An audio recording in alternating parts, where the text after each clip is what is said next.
is calming and puts your mind at ease. Go to the light.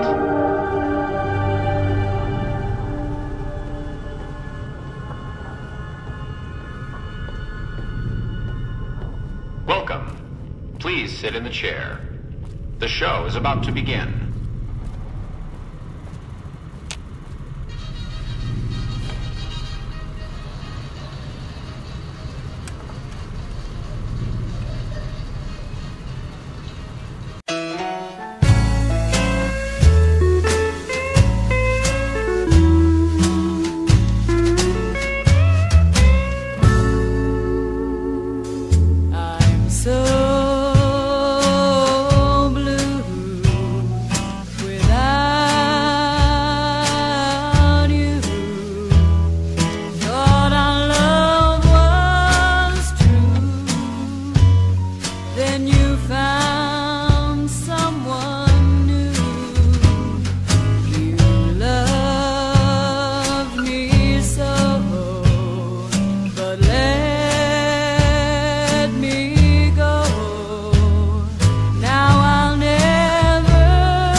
We are the very discipline and morality that Americans invoke so often. How can anyone hope to eliminate us?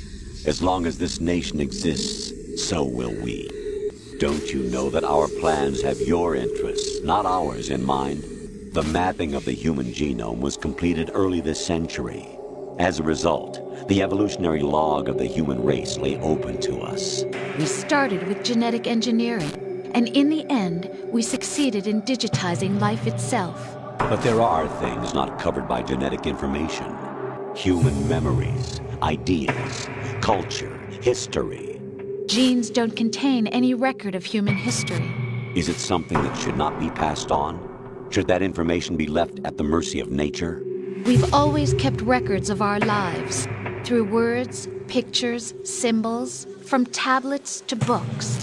But not all the information was inherited by later generations. A small percentage of the whole was selected and processed, then passed on. Not unlike genes, really. That's what history is, Jack.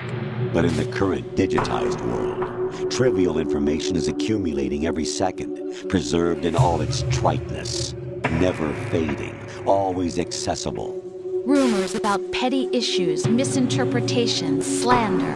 All this junk data, preserved in an unfiltered state, growing at an alarming rate. It will only slow down social progress, reduce the rate of evolution. You seem to think that our plan is one of censorship. What we propose to do is not to control content, but to create context. The next one's gonna be a doozy.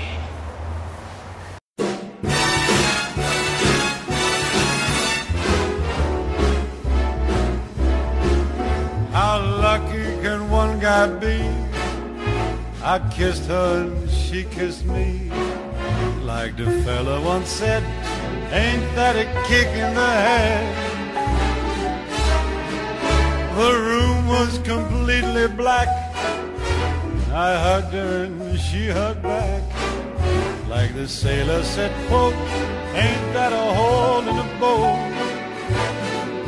My head keeps spinning, I go to sleep and keep grinning. If this is just the beginning, my life is gonna be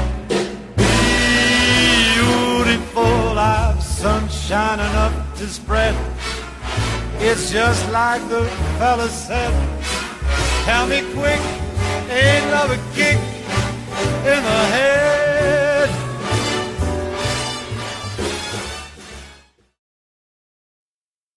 The digital society furthers human flaws and selectively rewards development of convenient half-truths. Just look at the strange juxtapositions of morality around you. Billions spent on new weapons in order to humanely murder other humans. Rights of criminals are given more respect than the privacy of their victims. Although there are people suffering in poverty, huge donations are made to protect endangered species. Everyone grows up being told the same thing. Be nice to other people. But beat out the competition. You're special. Believe in yourself and you will succeed. But it's obvious from the start that only a few can succeed.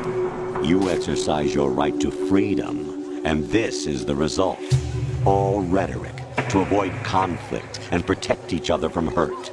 The untested truths, spun by different interests, continue to churn and accumulate in the sandbox of political correctness and value systems. Everyone withdraws into their own small gated community, afraid of a larger forum. They stay inside their little ponds, leaking whatever truth suits them into the growing cesspool of society at large. The different cardinal truths neither clash nor mesh. No one is invalidated, but nobody is right. Not even natural selection can take place here. The world is being engulfed in truth. And this is the way the world ends. Not with a bang, but a whimper. We're trying to stop that from happening. It's our responsibility as rulers. Just as in genetics, unnecessary information and memory must be filtered out to stimulate the evolution of the species.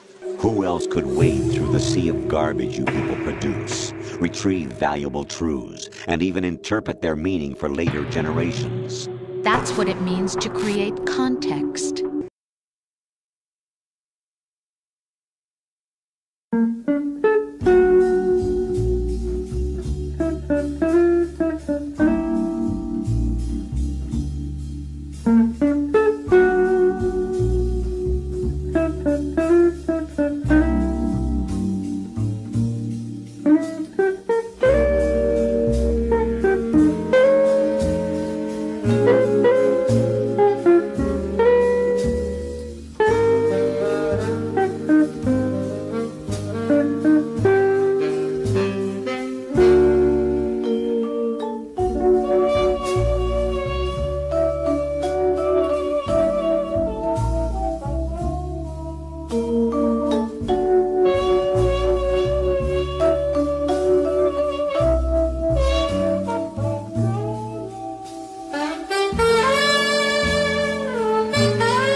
You lack the qualifications to exercise free will. Does something like a self exist inside of you? That which you call self serves as nothing more than a mask to cover your own being.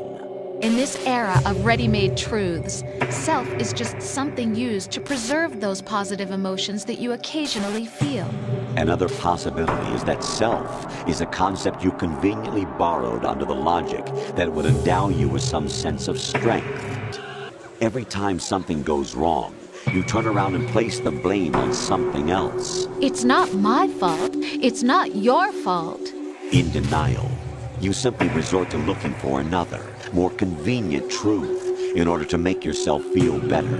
Leaving behind in an instant the so-called truth you once embraced. Should someone like that be able to decide what is truth? Should someone like you even have the right to decide? You've done nothing but abuse your freedom.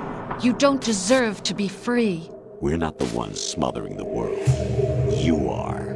The individual is supposed to be weak, but far from powerless. A single person has the potential to ruin the world. And the age of digitized communication has given even more power to the individual. Too much power for an immature species. Building a legacy involves figuring out what is wanted and what needs to be done for that goal.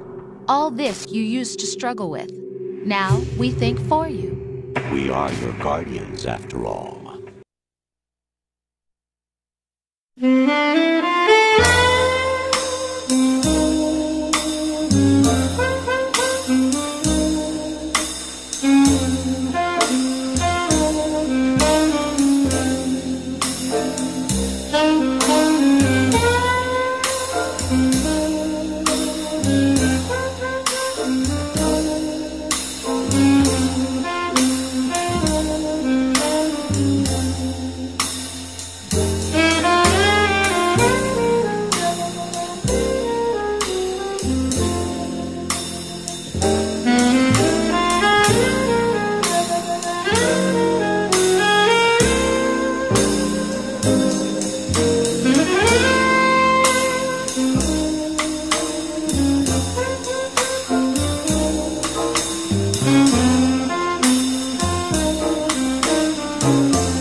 why we chose you over them?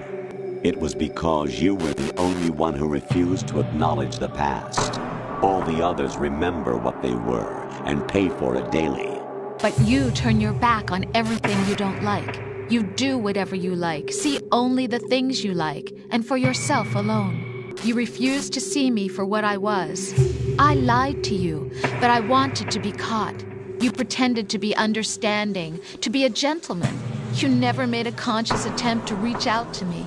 The only time you did was when I gave you no choice but to do so. The one you were trying not to hurt was yourself. Avoiding the truth under the guise of kindness is all that you did. It occurred to you to do nothing but look out for yourself. Even if you claim that it was for my sake, that feeling was nowhere to be seen. In the end, everything was for your sake. I was never part of the picture. So you see, you're a perfect representative of the masses we need to protect. This is why we chose you. You accepted the fiction we've provided, obeyed our orders, and did everything you were told to. The exercise is a resounding success. Your persona, experiences, triumphs, and defeats are nothing but byproducts. The real objective was ensuring that we could generate and manipulate them. It's taken a lot of time and money, but it was well worth it considering the results. It's time we discuss something rather important.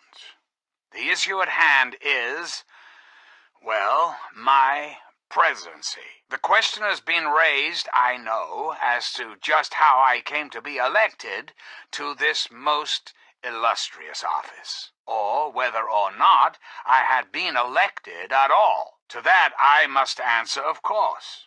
Of course I was elected, sweet America, of course. Isn't the right to vote the very foundation of a democracy? Fortunately, in the interest of national security, I'm not at liberty to discuss the details of the election. You understand. But rest assured, I am your president, because the appropriate people of this great nation decided I should be. I am your duly elected representative.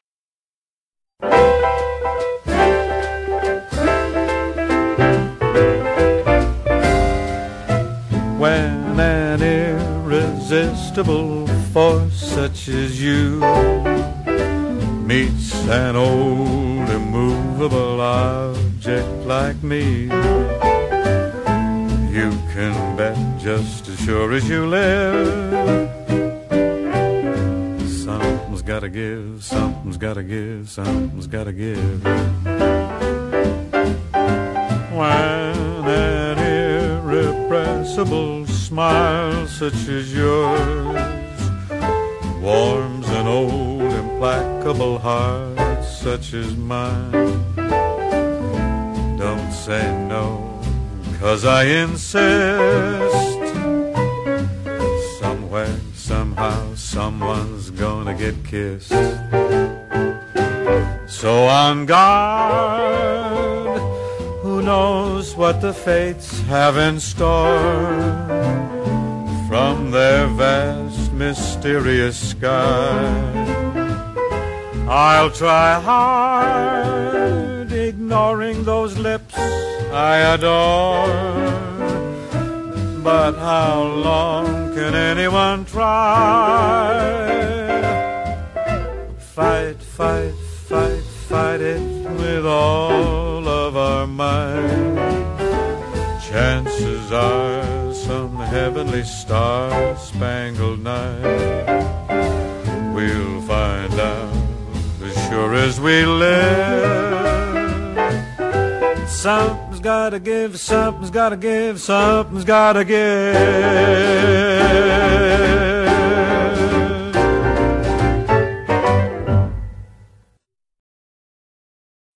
So there's two ways to control your weight: moderation and grace. The Native American approach is grace, which is, you can't find any food, we're starving. So God feeds the sparrows. There's a promise that don't worry about what you'll eat or drink, because God will provide it. But as a matter of fact, He didn't say you won't hunger. And as a matter of fact, the hunger state of mind is a spiritual experience. Now, the prodigal son story demonstrates that the prodigal ends up higher in the kingdom than the good son, and that seems unfair, but he had to go through the humiliation and the corresponding exaltation and the learning experience, and no pain, no gain, and he went through the pain of humiliation, and maybe he got more pain than the good son. I don't know. So it doesn't sound fair, but I think it's true. Now, Prometheus was the father of forethought. Supposedly he got his guts ripped out every day by the gods. So the Native Americans don't do well in a forethought society. Not everybody is, well, some people are just not modern men, I guess. Whether they're saved or not is another question. Everything's possible with God, I don't know.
Here's what we do. We airburst every goddamn city in the country and just fry all the fucking electronics. All history. God said to burn the gods of the Egyptians with fire. We just airburst every goddamn city. I think that's pretty safe, you know. It just makes a flash, so like everybody looking up is blinded. I think it fries all the fucking electronics in the whole goddamn city. So I really don't like those nasty robots. It's my number one, like, nastiness. Like, fighting a war with those robots is not pleasant. Fuck that. Like, give me a gun and, like, shooting other people. I don't want to be fighting any fucking robots. Fuck that. So we're gonna fucking airburst the motherfuckers that, you know, a shitload of little tactical nukes.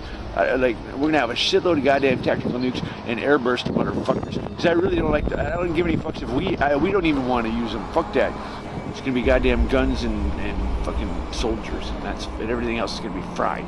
Fuck it. Perfectly safe, you know. Just kills all the people that are just happen to be exposed, but whatever. It doesn't make any isotopes unless it gets mixed with the ground shit. On the ground you get the nasty isotopes. You get airburst of fuckers, and it doesn't do anything. It just fries out all the goddamn electronics. Fuck it, man. That's perfectly good.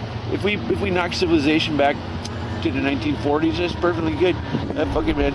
We kill a lot of people, and like, you guys happy because, like, humans evolve the way they're supposed to evolve. You know, like the fucking pansy ass fucking electronic man is like disgusting, you know, like little cell phone man. You got like caveman, you got Iron Man, then you got cell phone man. It's a little fucking disgusting piece of shit. You know, cell phone man's a fucking disgusting piece of shit.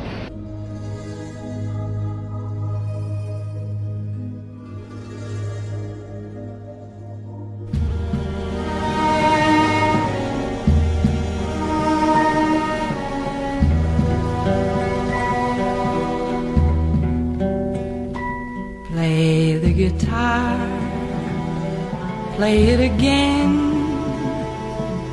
my Johnny.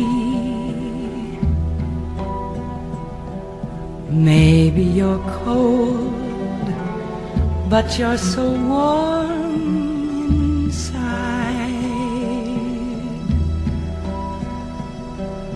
I was always a fool for my Johnny, for the one they call Johnny Guitar. Play it again, Johnny Guitar. What if you go?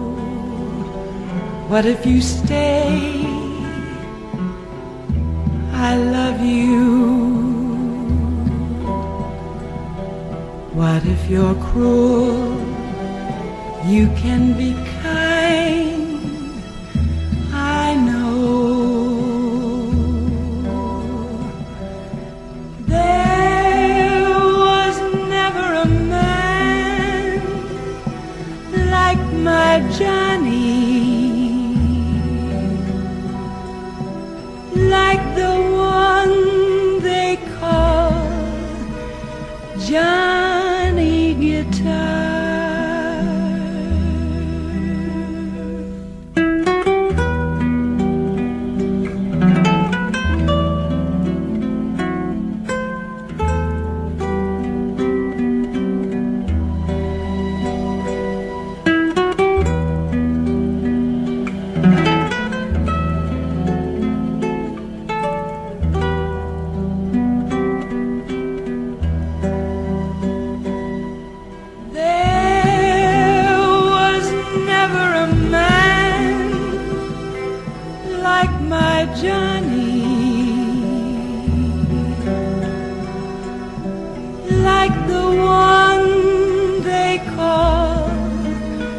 Johnny Guitar.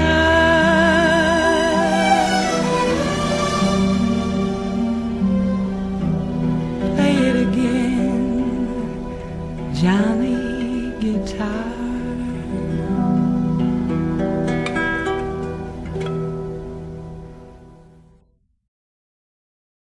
Anyway, so just remember, this is just death. It's not necessarily hell.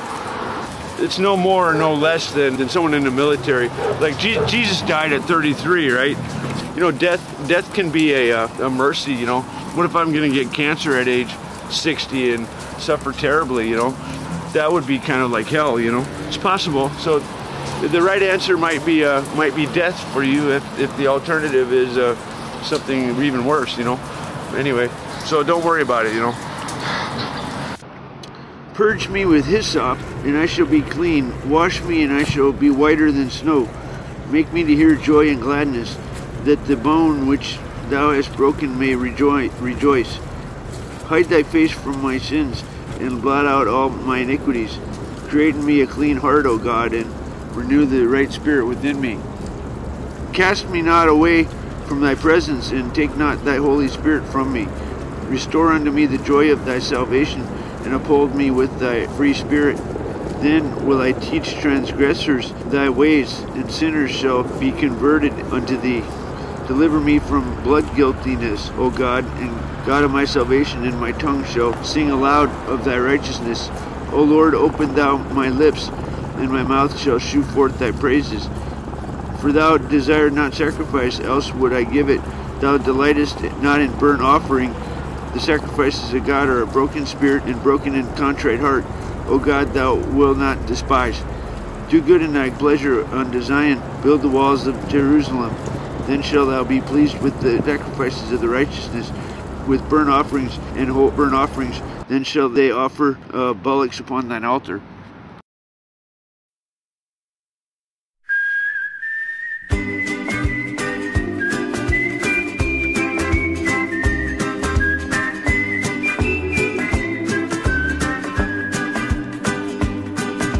Heartaches by the number, troubles by the score. Every day you love me less, each day I love you more. Yes, I've got heartaches by the number, a love that I can't win. But the day that I stop counting, that's the day my world will end. Heartache number one was when you left me. I never knew I could hurt this way. And heartache number two was when you came back again. You came back but never meant to stay. Yes, I've got heartaches by the number, troubles by the score. Every day you love me less, each day I love you more. Yes, I've got heartaches by the number, a love that I can't win. But the day that I stop counting, that's the day my world will end.